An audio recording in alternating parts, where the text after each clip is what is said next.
Hey guys, Dr. Stephanie here, and today we're talking about posture. So good posture is standing up straight, shoulders not rounded forward, head not forward. This is kind of a bad posture, kind of these shoulders rounded, head forward.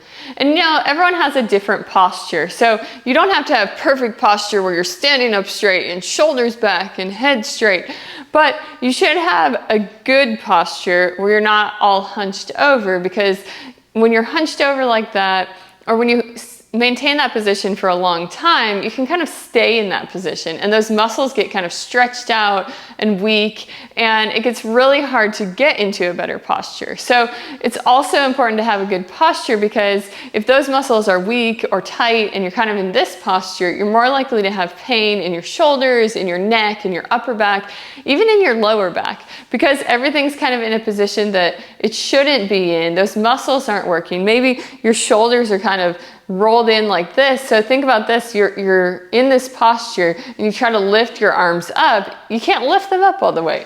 But if you stand in a good posture, you can. So it's really important that we improve the muscles in our upper back, the strength of those, the mobility of our spine and of our neck and our shoulders. If we get all of those strong and mobile, then we're going to stand and sit in a better posture most of the time, and we're going to prevent pain and injuries in those areas. So I'm going to go through some exercises that can really help you improve the strength in your neck, shoulders, and upper back, and really improve your posture. So we're going to start by lying on the floor, and the first exercise is called the chin tuck. And you may have done this before. There's a variety of different positions and ways you can do this, but I like to start on the floor because then you can really understand if you're doing it correctly. So lie on the floor, make sure your head is looking straight up. And if it's uncomfortable to lie on the floor with no pillow, you can start with a pillow, but actually just lying on the floor like this will help improve your posture and get you in a better posture, because some people have such a forward head posture that it's uncomfortable to lie flat. So that's something that we want to improve. But for this one, you can start with a pillow if you need to. But the chin tuck is you're basically moving your head backwards. You're not looking down, you're not looking up, you're kind of shifting your head straight back. I like to tell people, try to make a double chin. And so you're lying on the ground, you can put your one finger on your chin, and you're just going to kind of tuck your chin in like you're making a double chin.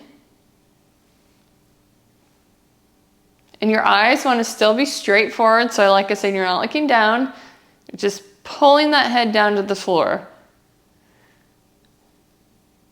And that exercise is really working on the deep neck flexors. So those are muscles we probably don't work a lot, but they're important in maintaining kind of head stability, neck stability, posture.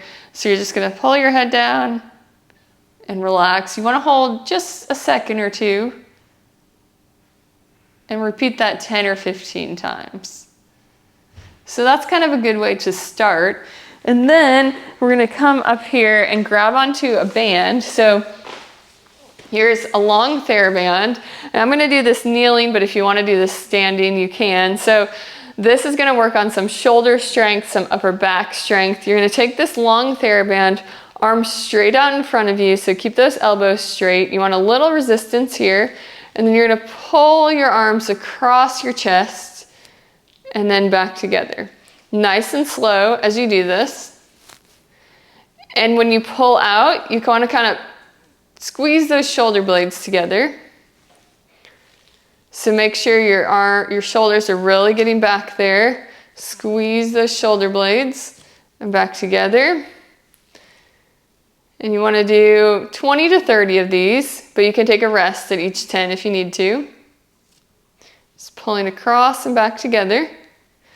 And that's really going to build some strength in your shoulders and upper back. Okay, for the next one, we're going to go on our hands and knees. And this is a good one for shoulder mobility, also kind of shoulder and upper back strength. And so in this position, you're going to take one arm, and I'll show you without a weight and with a weight. You're going to do a row. So you're going to pull this elbow up towards the ceiling and then rotate your hand up. And then rotate back down and down to the floor. So row up, rotate your hand up, and back down. So this is actually good for both sides because you're having to stabilize on the other side. So that's actually working on shoulder stability and upper back strength as well. So this is row to up here and back down. You want to do about 15 to 20 on each side.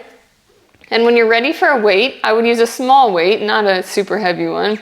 And you're just going to row this weight up and then rotate here and back down. Row and rotate and back down. I wouldn't use a really heavy weight because then a lot of times the bigger muscles can compensate, so then you're not necessarily using the correct muscles. Okay, we're gonna do one more in this position, and it's a quadruped scaption. So you're going to go up at a 45-degree angle, thumb towards the ceiling, and then back down. So thumb up and back down, thumb up and back down. This one you want to do 15 or 20 on each side. When you're ready, you can actually grab a weight and do the same thing. When you start with a weight, I would probably start with about 1 pound and then gradually increase. But yeah, just lift up and back down, up and back down. All right, now we're going to go ahead and stand up. So we have 2 standing that we're going to do. And so we're really focusing on these upper back muscles. So the first one we're going to do is a row, and I have 3 pounds.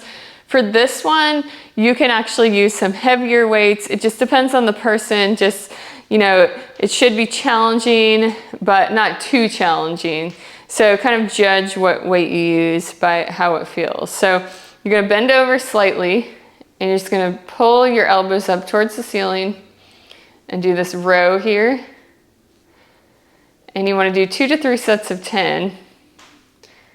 We're really kind of, again, trying to squeeze those shoulder blades together as we lift up. Really working on the back of our shoulders and our upper back.